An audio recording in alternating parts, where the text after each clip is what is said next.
Voice of industry पारां सलाम अर्ज़ कजे थो। दोस्तों, अॼु असां अव्हांखे सिंध में वधंदड़ कोरोना वायरस ऐं वॾे वज़ीर जी सिंध जे नुमाइंदनि खे कयल अपील बाबति आगाह कंदासीं।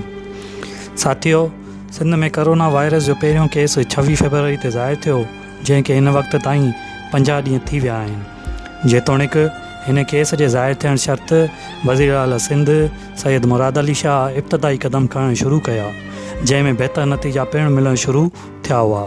पर ओचितो ई ओचितो वफ़ाक़ जी मुदाख़िलत शुरू थी वई ऐं मुराद अली शाह जे रस्ता रोक शुरू थी, जंहिंजो मुख़्तलिफ़ मौक़नि ते हू इज़हार बि कंदो रहियो त लॉकडाउन ख़तमु करण लाइ मूं ते दबाव विधो पियो वञे।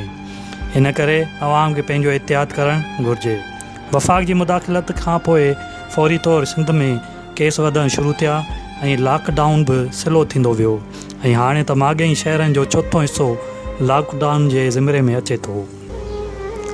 वज़ीर आला सिंध लाइ हिन लॉकडाउन सां गॾु ॿिया बि केतिरा ई चैलेंजिस हुआ, जिन खे हुन वसार मुंहुं ॾियण जी कोशिशि कई, पर हिन वटि अलादीन जो चिराग न हो जो हर शइ ते कंट्रोल करे सघे।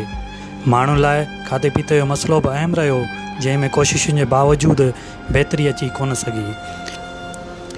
इन्हनि सभिनी ॻाल्हियुनि खां पोइ वज़ीर आला सिंध प्रेस कॉन्फ्रेंस में हथु वधी पंहिंजे नुमाइंदनि खे अपील कई आहे त हू पंहिंजे वसाहर ग़रीबनि जी मदद कनि। हू सिंध जे वोट ते चूंड जी असेंबली में पहुचनि था, इन करे हिन वक़्तु ग़रीब माण्हुनि खे हुननि जे साथ जी ज़रूरत आहे। तंहिं करे महिरबानी करे ग़रीबनि जी सार लहो वग़ैरह।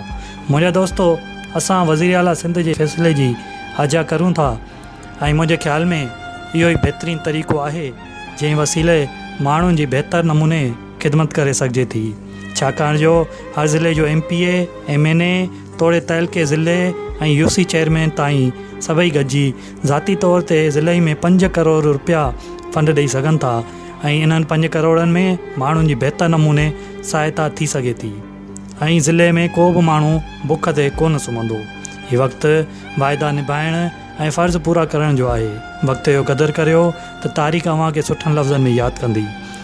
माण्हू हूंदा त अव्हांखे वोट ॾेई असेंबली ताईं पहुचाईंदा, जे उहे न रहिया त असेंबली बि चूं चूं जो मुरबो बणिजी वेंदियूं। मौज़ साथियो, अगरि असांजो हीउ मैसेज अव्हांखे पसंदि अचे त अॻिते बि वधाइजो। हिन वीडियो खे वधि खां वधि शेयर कयो त जीअं आला हकाम ताईं हीअ आवाज़ु पहुचे ऐं असांजे हिन YouTube चैनल खे सब्सक्राइब करियो त जीअं असांजो हीउ YouTube चैनल सॼी दुनिया ताईं सिंध जो आवाज़ु पहुचाए सघे। अव्हां सभिनी ॿुधंदड़ जी महिरबानी। साथ सलामत, सिंध सलामत।